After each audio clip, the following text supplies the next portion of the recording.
Hero Vijay Devarakonda, Rashmika Tollywood లో అత్యంత craze ఉన్న జంట అని చెప్పవచ్చు. వీరిద్దరి కాంబినేషన్ లో 2018లో గీతా గోవిందం అనే మూవీ వచ్చింది.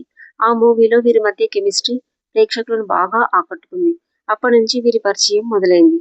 ఆ తరువాత 2019లో డియర్ కామ్రేడ్ అనే మూవీతో వీరి పరిచయం మరింతగా బలపడింది.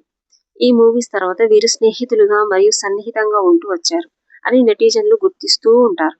తర్వాత వీరిద్దరూ కలిసి మాల్దీవులకు వెళ్లేవారని సోషల్ మీడియాలో ఈ వార్త ఏదో రకంగా వస్తూనే ఉండేది. వీరిద్దరూ ప్రేమలో ఉన్నారని, త్వరలో పెళ్లి చేసుకోబోతున్నారని చాలా కాలంగా సోషల్ మీడియాలో పుకార్లు వచ్చినా వీరు దీనిపై ఎప్పుడూ స్పందించలేదు.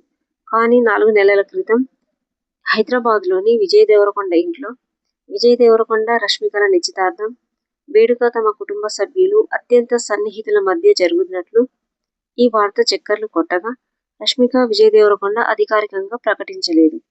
దీంతో అభిమానులు కూడా ఈ వార్త నిజమా కాదా అన్న అయోమయంలో పడిపోయారు.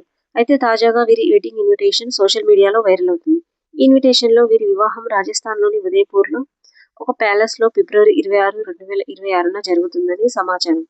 రిసెప్షన్ మాత్రం హైదరాబాద్లోని తాజ్ కృష్ణ హోటల్లో మార్చి 4, 2026న అని ఆ ఇన్విటేషన్ లో ఉంది. ఈ వెడ్డింగ్ కార్డ్ సోషల్ మీడియాలో వైరల్ అవుతున్నప్పటికీ విజయ్ దేవరకొండ, రష్మిక ఇప్పటివరకు ఏమీ స్పందించలేదు. అధికారికంగా కూడా ఏమీ ప్రకటించలేదు. అయితే వీరి వివాహం అత్యంత సన్నిహితులు, స్నేహితులు, కుటుంబ సభ్యుల మధ్య జరగబోతున్నట్లు సమాచారం.